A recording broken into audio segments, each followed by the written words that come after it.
একটি পথসভা করেছি, বিভিন্ন বাজারে বাজারে গিয়ে লিফলেট বিতরণ করেছি। আপনারা জানেন দীর্ঘ ১৭ বছর মানুষ ভোট কেন্দ্রে গিয়ে স্বতঃস্ফূর্তভাবে ভোট দিতে পারে নাই।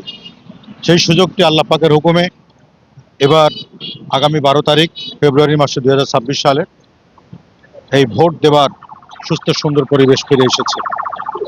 জনাব তারেক রহমান সারা বাংলাদেশের মানুষের কাছে আহ্বান জানাচ্ছেন যে সুস্থ সুন্দর সবুজ একটি বাংলাদেশ গড়ে তোলার জন্য, সবার ভোট এবং ভাতের অধিকার ফিরিয়ে আনার জন্য একটা সুস্থ নির্বাচন প্রয়োজন। সেই নির্বাচনে সবাই অংশগ্রহণ করছেন, বিভিন্ন দল অংশগ্রহণ করছেন। এর মধ্যেও নির্বাচনকে প্রশ্নবিদ্ধ করতে, নির্বাচন বানচাল করতে বিভিন্ন চক্র কাজ করছে। সমস্ত ষড়যন্ত্র উপেক্ষা করে তারেক রহমান বলছেন, আসুন এই দেশ আপনার আমার সবার। বিদেশ থেকে দেশে রেমিটেন্সের টাকা আসে নিরাপদে, তাই আজই আপনার আপনজনকে বলে রাখুন রেমিটেন্সের টাকা যেন শুধু নগদেই পাঠায়। হিন্দু, মুসলিম, বৌদ্ধ, খ্রিস্টান সবাই মিলে সমান অধিকারের সাথে আমরা যেন আবহাওয়া, এই বাতাস, এই শ্বাস প্রশ্বাস গ্রহণ করতে পারি।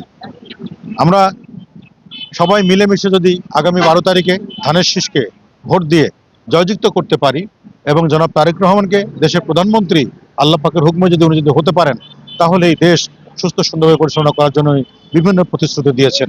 উনি করব কাজ করব দেশ, সবার আগে বাংলাদেশ, মায়ের চোখে বাংলাদেশ, নারীদের কার্ড দিচ্ছেন, কৃষক কার্ড দিচ্ছেন, শিক্ষকদের বেতন বৃদ্ধি করবেন, প্রাথমিক শিক্ষকের ছোট ছোট শিশুদেরকে বিভিন্ন প্রতিভার মূল্যায়ন করবেন।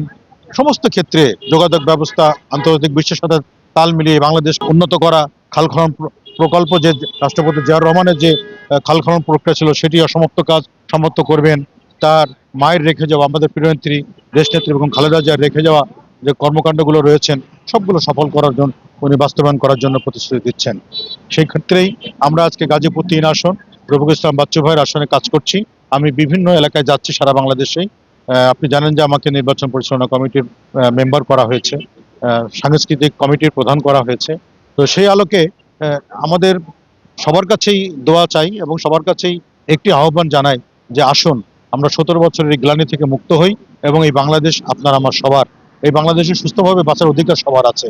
তো সেই জায়গা থেকেই সুস্থ নির্বাচনের মাধ্যমে বাংলাদেশ জাতীয় দল বিএনপি যেন বিজয়ী হয়, ধানের শীষে প্রচুর পরিমাণে আমরা যেন সংখ্যাগরিষ্ঠতা পেয়ে যেন সরকার গঠন করতে পারি, সে আশাবাদ ব্যক্ত করে আমরা সারাদিন ব্যাপী আজকে আমরা কাজ করছি নেতৃবৃন্দকে সাথে নিয়ে।